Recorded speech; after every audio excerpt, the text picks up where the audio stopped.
सबसे प्यारी है, माँ तू जग में न्यारी है। माँ तू सबसे प्यारी है, माँ तू जग में न्यारी है। अपने आंचल में रखना, अपने आंचल में रखना, हमें वरदानों से भरना। माँ तू सबसे प्यारी है, माँ तू जग में न्यारी है। माँ तू सबसे प्यारी है, माँ तू जग में न्यारी है। पिता, पुत्र और पवित्र आत्मा के नाम पर आमीन। आप सबों को जय यीशु। कुछ दिन पहले मैंने एक क्लास डाला था। हमारे कैथोलिक की चर्च के अंदर जो मूर्तियां हैं, वो मूर्तियां क्यों रखे हैं, उसका क्या उद्देश्य है। तो किसी ने एक टिप्पणी लगाया, प्रार्थना मूर्ति की ओर देकर के नहीं बल्कि आकाश की ओर देकर के होना चाहिए। प्रार्थना मूर्ति की ओर देकर के नहीं करना चाहिए, वो मूर्ति पूजा बन जाता है। बल्कि प्रार्थना आकाश की ओर देखना चाहिए। मुझे समझ में नहीं आया उनके ये आकाश का क्या उद्देश्य है।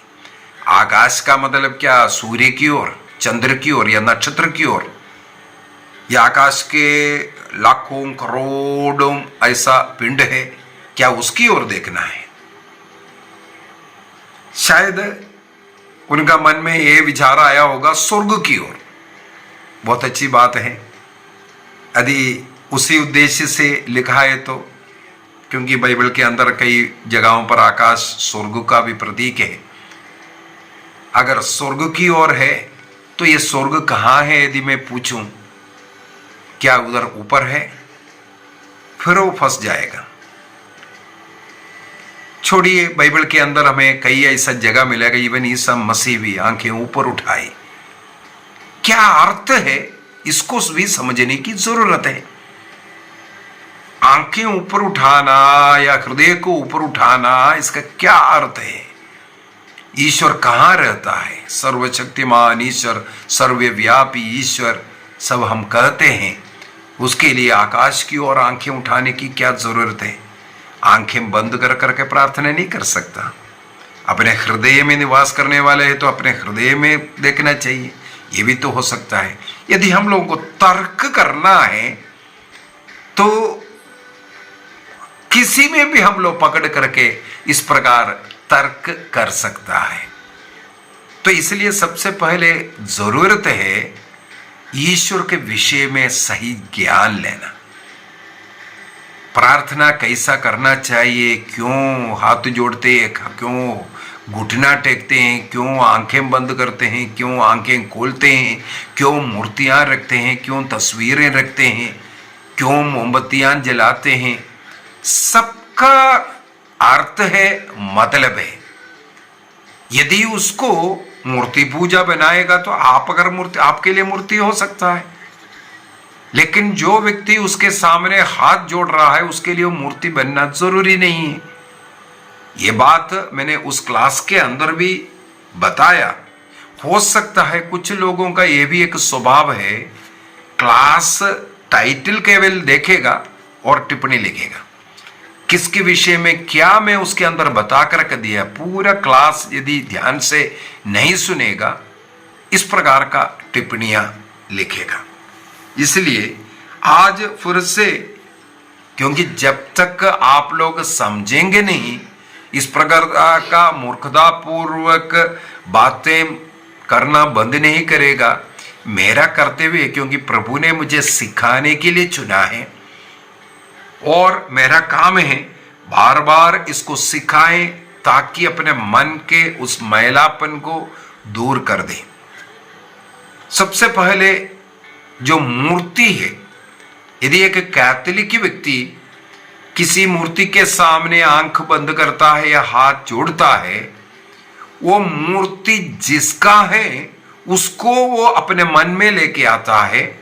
उस मूर्ति जिसका है उसका आदर करने के लिए या उसकी स्तुति आराधना करने के लिए वो इस प्रकार हाथ मूर्ति के सामने जोड़ते हैं।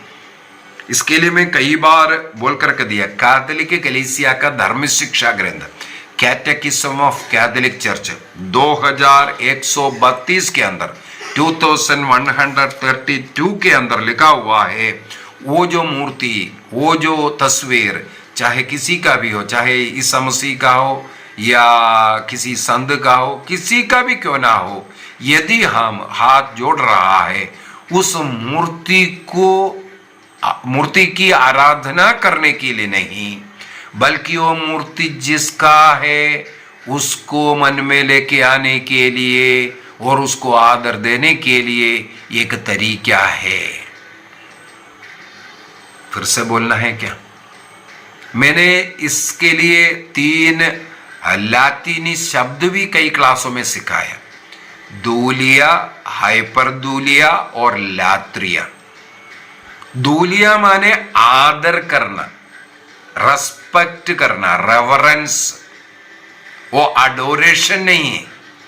माता पिता का आदर करना, माता पिता का तस्वीर यदि घर में रखा है, अभी मैं हाल ही में ही किसी प्रोटेस्टेंट घर में गया था, उस घर का पापा का, पिता का देहांत हुआ। पहली बार मैं उस घर में गया था, उनका पापा को दिखाने के लिए दीवार में लगाया हुआ उस फोटो को दिखाकर बोला, देखो यही हमारे घर का पापा है।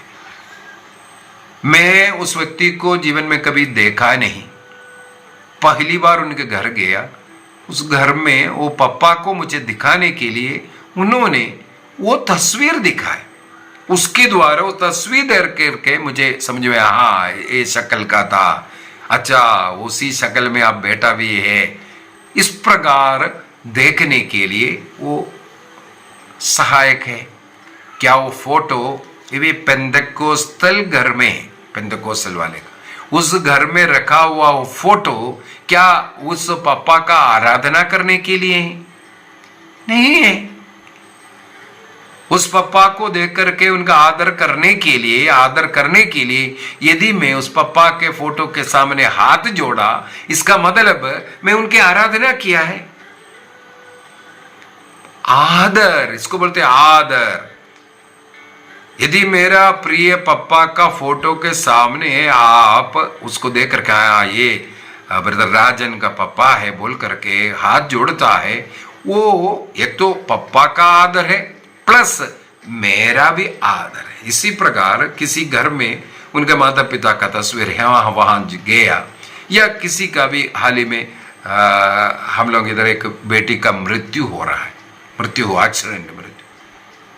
कितने लोग, हजारों की संख्या में लोग जा रहे हैं, वहां जाकर के हाथ जोड़ रहा है, प्रणाम कर रहा है। उस बच्चे का एक्सीडेंट होकर के मृत्यु हुआ। केरल के भूतपूर्व चीफ मिनिस्टर का मृत्यु हाल ही में हुआ। उनका तो मेरे हाल में लाखों की संख्या में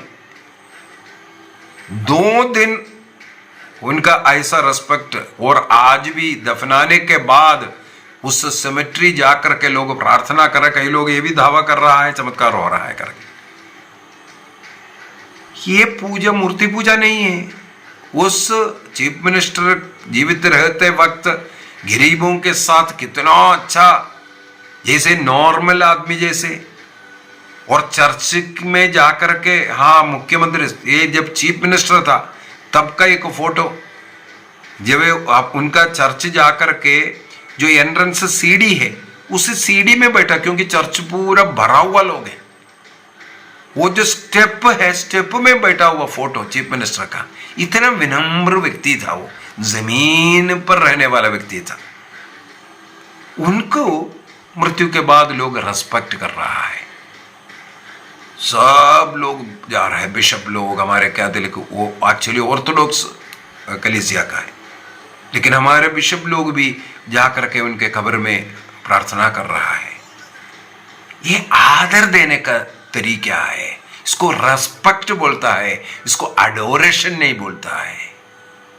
अडोरेशन नहीं, धूलिया हाइपर धूलिया केवल माता मरियम को, क्योंकि माता मरियम को एक विशेष स्थान, सब मनुष्यों से अलग एक स्थान ईश्वर ने दिया, इसीलिए वो हाइपर धूलिया के विशेष आदर, केवल आराधना अर्थात लाट्रिया ईश्वर को दिया जाता है। तो इसलिए कैथोलिक कलीसिया के खिलाफ ऐसे झूठी शिक्षा देना बहुत गलत है। एक हाल ही में एक बहन मेरे से बोल रहे थे, वो कई बार मेरे से कांटेक्ट किया है, वो अन्य धर्म से प्रभु को जाना और पेंटेकोस्टल पास्टर लोगों के साथ था और वहां पर उनको बपतिस्मा भी दिया है। बाइबल का कुछ भी नहीं मालूम, कुछ भी नहीं मालूम, कोई ज्ञान नहीं है, लेकिन हर सप्ताह जाता था और वचन सुनता था। सब बोल रहा है, बहुत अच्छा लगता है, गाना गाते हैं, वचन सुनाते हैं, लेकिन धीरे धीरे कि गरीब परिवार का है और वहां पास्टर बोलने लगे, तुम अगर खेतीबाड़ी कर रहा है उसका दशमांश इधर लाना, तुम कुछ भी काम कर रहा है, कुछ भी तुम्हें मिल रहा है उसका दशमांश यहाँ चर्च में देना, तभी प्रभु का आशीष, नहीं तो प्रभु का दंड मिलेगा। तो धीरे धीरे थोड़ा सा अलग होने लगे, क्योंकि उतना विश्वास में मजबूत नहीं था। अब वो मेरे से मेरा वीडियो कहीं देख करके मेरे से कांटेक्ट किया, फिर बातें करने लगे और ये सब कंप्लेंटें बताना शुरू किया। पर मैंने भी समझाया और मैंने उससे कहा, बहन यदि आप एक सत्य कलीसिया से जुड़ना है, वहां पर पास में जो कैथोलिक चर्च है वहां जाओ। और वहां का उस बहन जहां है वहां का पास का एक भाई मेरा परिचित है, मैंने उनका नंबर भी दिया, उनसे कांटेक्ट करो, वो आपका मदद करेगा, वो आपका मदद करेगा आध्यात्मिक रूप से और आपको चर्च वगैरह में भी लेकर के जाएगा। वो बहन उनसे कांटेक्ट किया, चर्च जाना भी शुरू किया। तब फिर ये पास्टर लोगों को अच्छा नहीं लगा, वो उनके घर में आने लगे, बोलने लगे, तुम जिस चर्च में जा रहे वहां मूर्तियां है कि नहीं, तुम जिस मंदिर में पहले जाते थे वहां पर भी मूर्ति पूजक था, वो सब छोड़ करके हमारे पास आए, हमारे चर्च में कभी तूने मूर्ति देखा? देखो जिस चर्च में जा रहे तुम मोमबत्ती देख रहा है, तुम्हारे घर में भी ऐसे ऐसे जलाता था, और तुम जिस घर में अभी गया है वहां प्रसाद बांटते हैं, और तुम लोगों के घरों में भी तुम्हारे इसके अंदर भी पहले बांटता था। ये सब छोड़ करके अगर प्रभु में आया है फिर तुम वही मूर्ति पूजा में गया। तो बहन अभी हाल ही में मेरे को फोन करके काफी समय इसके विषय में बातें कर रहा था। वो जो कैथोलिक चर्च है फिर वो सोचा हाँ सही बात है, वहाँ मूर्ति रखा है, वहाँ बत्ती जलाता है, वहाँ प्रसाद दिया था। इसी वजह से फिर से वो कैथोलिक चर्च जाना छोड़ दिया। फिर वो मेरे को फ़ोन किया, मैंने बोला तुम एक निर्णय कर, क्योंकि तुम अभी बाइबल नहीं जान रहा है, विश्वास में नहीं। अभी मैं कुछ बोल कर दूं तुम्हें अच्छा लगेगा, फिर कैथोलिक वहाँ जाएगा, फिर पास्टर कुछ बोलेगा तुम्हें फिर वो सही लगेगा, क्योंकि वे वही बोल करके देगा जो तुम्हें मालूम नहीं है जो मूर्ति क्या है, ये बत्ती क्यों जला रहा है, इन सब का क्लास है। मैंने उनका उसका लिंक भी डाल करके दिया था। तो ये देखते रहो, सीखो पहले, यहां वहां भागना ये, क्योंकि जो लोग विश्वास में बाइबल में कमजोर है उनको इस प्रकार भटकाने में ये जो ग्रुप है आगे है। इतने वर्षों से, कई वर्षों से उस ग्रुप से जुड़ा हुआ है, एक बाइबल का ज्ञान ही नहीं है। इसी वजह से अगर मैं कुछ बोले हाँ हाँ ये सब समझ गया, वो कैथोलिक चर्च जाएगा, तब ये बोलेगा तो वहां मूर्ति, हाँ तुम भी पहले मूर्ति पूजक थे, वहां छोड़ करके आए, डर गया। उस बेचारे को मालूम नहीं है मूर्ति क्या है, मूर्ति पूजा क्या है। पूरे बाइबल के अंदर आप पढ़ना, जहां कहीं भी मूर्ति लिखा, मूर्ति पूजा लिखा और उसका दंड के विषय में लिखा, वो प्रोटेस्टेंट बाइबल में भी नहीं है। सबसे ज्यादा मूर्ति के विषय में लिखा हुआ है प्रज्ञा ग्रंथ के अंदर। प्रोटेस्टेंट बाइबल में वो प्रज्ञा ग्रंथ है ही नहीं। सबसे ज्यादा मूर्ति के विषय में लिखने वाला ग्रंथ है प्रज्ञा ग्रंथ। चाहे किसी भी ग्रंथ में कहीं भी देखो, ईश्वर ने 10 आज्ञा के अंदर भी बोला तुम मूर्ति नहीं बनाओगे। उसका क्या अर्थ है, क्या है मूर्ति, इसको समझना है। जो ईश्वर नहीं है उसको ईश्वर बनाना, यही मूर्ति है। उन दिनों में अशेरा देवी, फलाना देवी, ये देवा, पता नहीं कितना देवी देवताओं का पूजा करता था।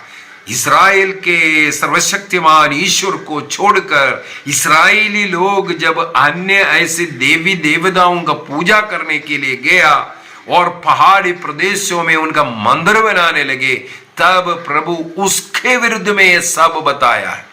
जहां कहीं भी आप मूर्ति के विषय में पुराने विधान में पढ़ रहा है, वो सब इस्राएल के सत्य ईश्वर को छोड़ करके अन्य देवी देवताओं का पूजा करने के विषय में है।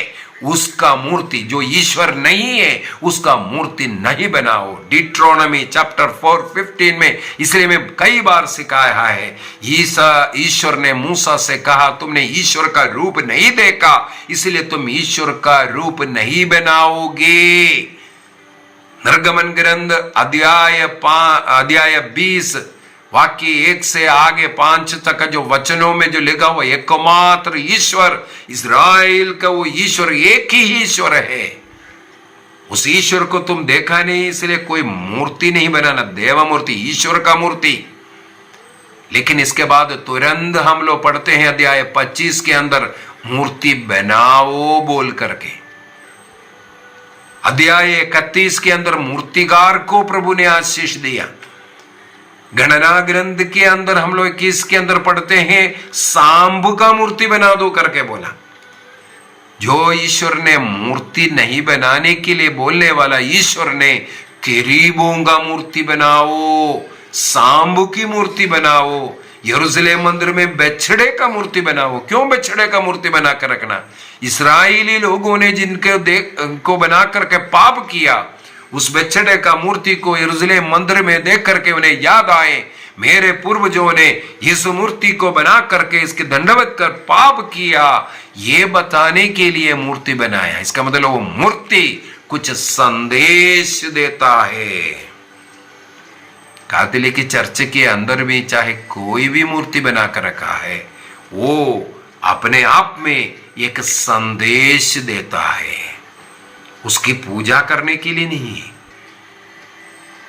और प्रभु ने मना किया जो ईश्वर नहीं है उसका मूर्ति। तो संत का क्या है? संत लोग वो है ईश्वर के लिए जीवन जी करके मरा, हमारे देश के लिए अच्छा कार्य करने वाले, हमारे नेताओं का, माननीय लोगों का या राष्ट्रपिता का जो हम मूर्तियां बनाते हैं या उनका फोटो रखते हैं, उनका आदर सम्मान करने के लिए है। तो उसके सामने हाथ जोड़ना उस मूर्ति का नहीं, बल्कि उस मूर्ति जिसका है उसका आदर करना। अब भक्ति के साथ हम मूर्तियों को यहां वहां फेंकते नहीं, उस मूर्ति का भी हम आदर करते हैं, उस मूर्ति का भी हम आदर करते हैं। क्यों आदर करते हैं? वो मूर्ति जिसका है उसका आदर करने के कारण। उदाहरण के लिए महात्मा गांधी का कहीं मूर्ति है, उसको कोई जाकर के तोड़ेगा, जेल जाएगा, क्योंकि वो उनका अनादर है जिसका है वो मूर्ति। हमें मालूम है बाबा साहब अंबेडकर का मूर्ति का किसी ने तोड़फोड़ किया था, उसका बहुत बड़ा हंगामा मेरे ख्याल में महाराष्ट्र साइड में कहीं हुआ था, बहुत बड़ा हंगामा हुआ, क्योंकि आदरणीय व्यक्ति बाबा साहब अंबेडकर, उस आदरणीय व्यक्ति का मूर्ति यदि अनादर उसका कोई करेगा, इसका मतलब वो जो समुदाय उनका आदर कर रहा है, और वो जो व्यक्ति आदरणीय व्यक्ति उनका अनादर करने का बराबर है।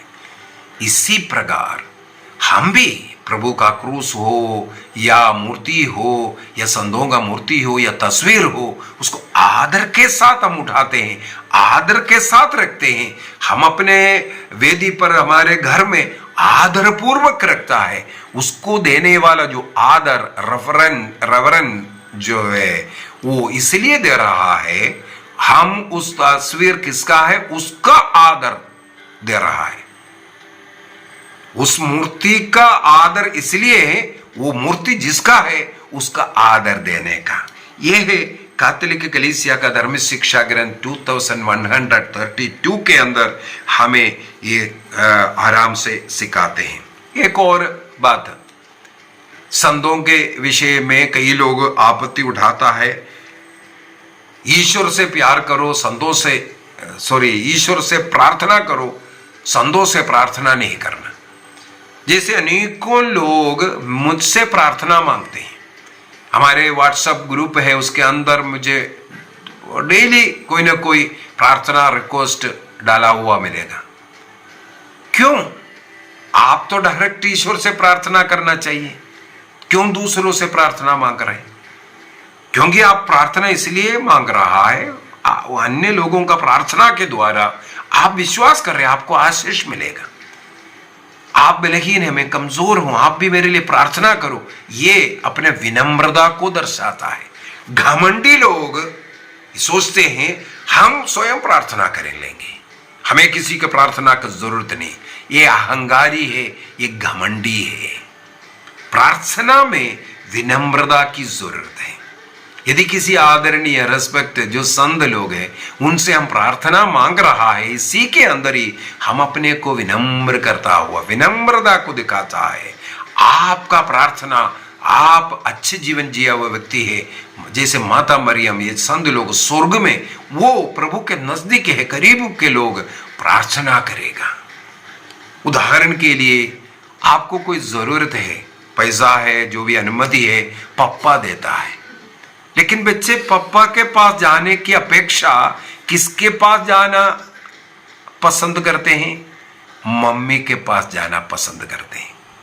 मम्मी के पास जाकर के बोलेगा पापा से थोड़ा बोलो ना, मुझे वहां पिकनिक जाना है, मुझे इतना पैसा चाहिए, मुझे ये खरीदना है, पप्पा से बोले ना।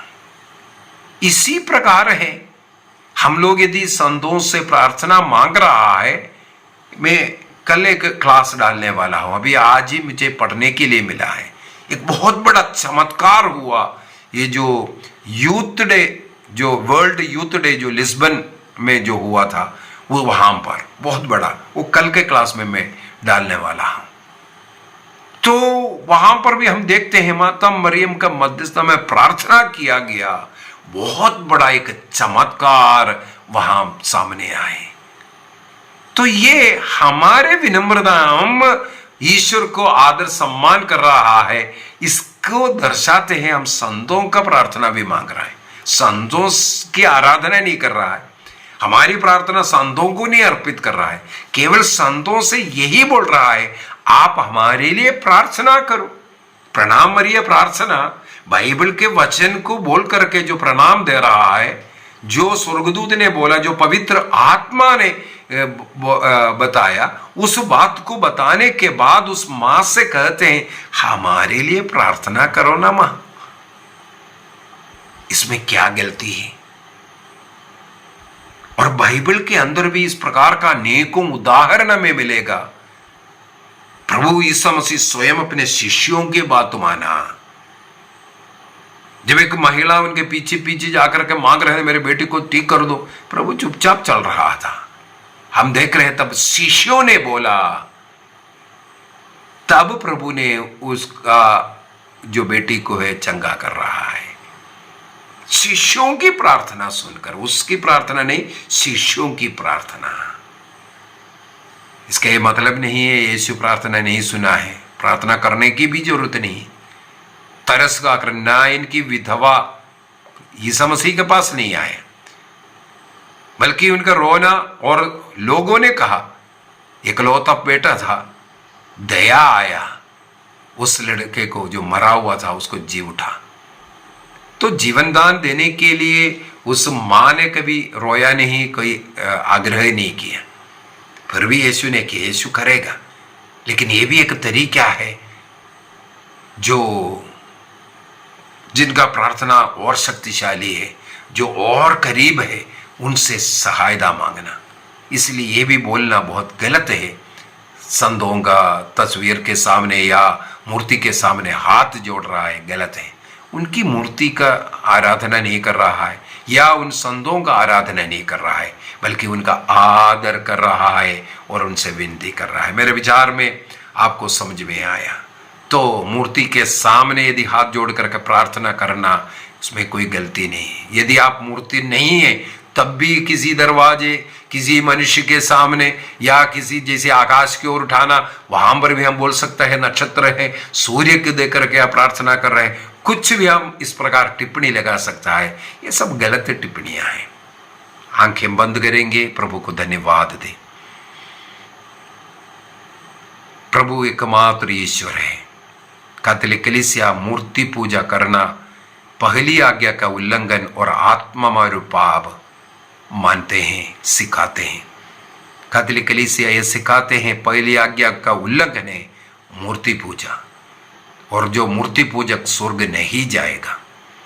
इसलिए मूर्ति पूजा से दूर रहो, कैथोलिक चर्च यही सिखाते हैं। मूर्तियों का पूजा करना पाप है, पहली आज्ञा का उल्लंघन है। लेकिन मूर्ति क्या है यह समझने की जरूरत है। जो ईश्वर नहीं है उसको ईश्वर मानना, पहला स्थान ईश्वर को देना है। वो पहला स्थान पर ईश्वर को नहीं, अन्य किसी को भी दिया है। धन को दिया, नौकरी दिया, बच्चों को दिया, बीवी को दिया, कोई भी वस्तु या व्यक्ति को दिया, वो मूर्ति बन जाता है। कोई मूर्ति बनाकर रखना भी जरूरी नहीं है। आपके जीवन में पहला स्थान किसको है? किसी संत का मध्यस्थ मांगना कोई गलती नहीं है, हम मांग सकते हैं। इस मसीह का या किसी संतों के मूर्ति के सामने हाथ जोड़ना कोई पाप नहीं, क्योंकि हम उस मूर्ति का नहीं, मूर्ति जिसका है उसको अपने हृदय में लाने के लिए उस इमेज का इस्तेमाल करते हैं।